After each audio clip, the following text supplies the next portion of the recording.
What's going on, guys? Welcome back to the channel. Today we're going to talk about credit scores and why it should matter to you. Great timing, Sugar actually just walked into the video, but hopefully you guys don't mind her in the back of the videos and give this video a thumbs up for Sugar. Anyways, in this video I'm going to talk about what a credit score is, why it's important for you to have good credit, and also some factors that can affect your credit score. I did a few videos on credit cards and me reviewing them, that being the Chase Freedom Unlimited card and the Chase Sapphire Reserve. And in those videos I talked about credit score and why it was important to have a high credit before you apply for these credit cards. Alright, so let's just jump into it.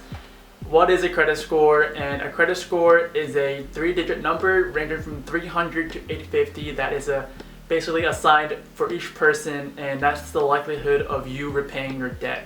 So how credit scores works is that a credit scoring company or agency like VantageScore and FICO will actually go through your credit history, your financial history, and output a 3-digit number like we talked about before, ranging from 300 to 850, and that is your credit score. So real quickly, I want to talk about why having good credit is important. And you want to think of it as lenders want to give their money or lend their money to people who are likely to pay it back. So if you have a history of not paying back money to lenders, then how likely is it that the lender will want to let you borrow money from them? So you gotta put that in perspective. If you have a higher score, you're more trustworthy and have a better history of paying back lenders. So that's what a credit score is, and it's basically a number where the higher it is, it tells the lender that this borrower is trustworthy and will probably pay you back on time and in full as well.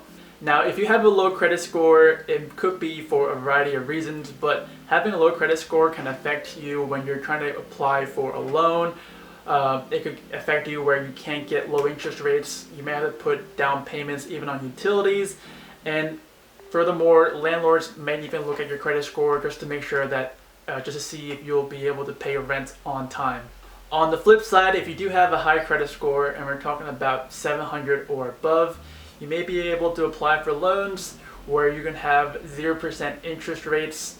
You can get good deals on cars in terms of, again, not having interest rates, maybe not even have to put that much money down. Same thing with mortgages, and even applying for credit cards and higher tier credit cards like the Chase Sapphire Reserve. So just to summarize the ranges of credit scores and what's considered to be good or not, a score of 720 and higher is considered to be excellent credit. A score of around 680 to 720 is really good credit. 620 to 680 is okay credit or fair credit, and then anything under that is considered to be pretty bad credit.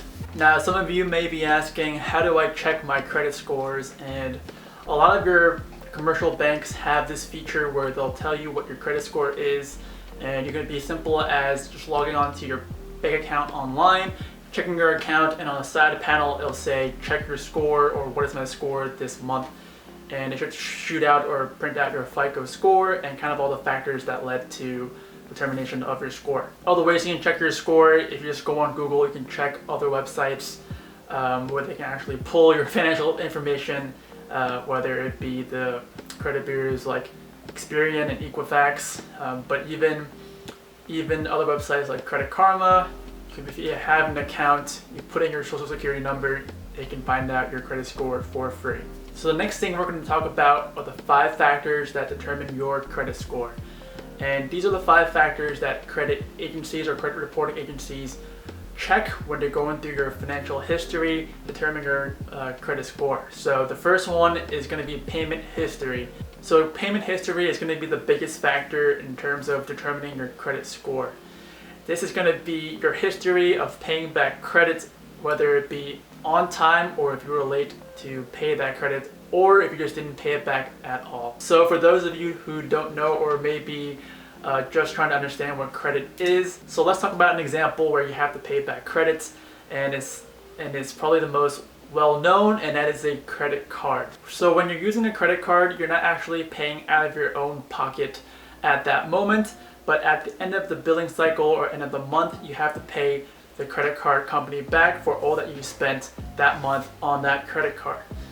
So at the end of the month, you have the option to either pay it or not pay it, and some people don't have the ability to pay it, and it's not that they don't want to, but they don't have the funds right then, so they opt to not pay it or pay the minimum amount for that month and let interest on that payment accrue and try to pay it the next month. Obviously, that is not ideal, and you want to pay your credit card statements every single time, every single month. So if you have a history, or if someone has a history of doing that and not paying their credit card back every single month, that will negatively affect your credit score. On the other hand, if you pay back your credit card on time every single month, or even early every single month, that is a good way to grow your credit score as well. Next factor that affects your credit score is amount owed. And this is simply what percentage of your allowed credit are you using per month. So this generally relates to credit cards, where they give you a monthly limit on how much you can spend on that credit card per month. So for example, if a credit card allows you to spend $10,000 every month and you spend $9,999 every single month, even though you are technically under the monthly limits of what the credit card company has offered to you, you're cutting it pretty close, and credit reporting agencies don't like seeing that. They don't want to see that you're using 100% of your allowed credit every single month. But if you're spending $100 or 1 to 5% of that credit or monthly limit, then it shows to the lender that you're at no risk for spending more than the monthly limit that they give you. Basically what they're saying is that there's less chance of you overspending and therefore being able to pay your credit card back every month.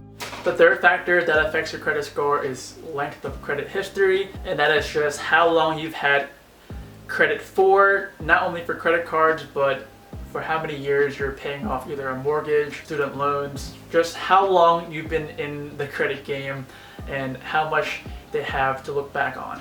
So for example, if you've had a credit card, or if you're paying back a mortgage for 10-15 years and you're paying back on time, it's going to show or be more beneficial than compared to someone who's only been paying back a credit card for 1 year. Even though both people have been paying on time every single month, having 15 years of history is much more telling than just 1 year. The fourth factor is going to be the types of credits. This is basically diversifying your credits. Agencies want to see you having different types of credit, whether it be, again, a credit card, mortgage, repaying a car loan, a student loan, having a variety of credits out there and repaying those. It shows that you're able to pay back multiple types of credit consistently and on time. And the last factor that affects your credit score is types of new credit.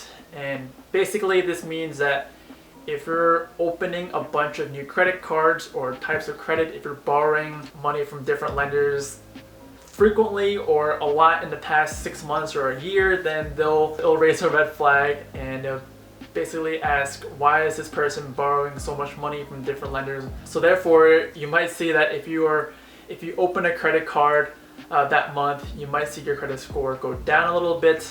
But then if you go another 6 months without opening one, you'll see your credit score climb back up. But if you're open like 10 credit cards in a year, you can actually see your credit score going down quite a bit. So again, those are the 5 factors that affect your credit score. So my advice is, if you're a younger person, if you're in college or just recently graduated college, it might be a good idea to open a credit card as soon as possible to start developing that credit. So once you're going to buy a house or buy a car and you need to have a good history of paying back credit on time, you have those years of developing credit. You're going to have those 5 or 6 years of developing credits for when you do buy the house, you need to get a mortgage or you need to get a car loan. You're able to lock in that good interest rates. That's going to be very important in developing your long-term financial future as well. So again, hopefully that video helped you out. If it did, then please consider subscribing to my channel and giving this video a thumbs up. Thank you guys for watching and sticking to the end. Hopefully I'll see you in the next video. Peace.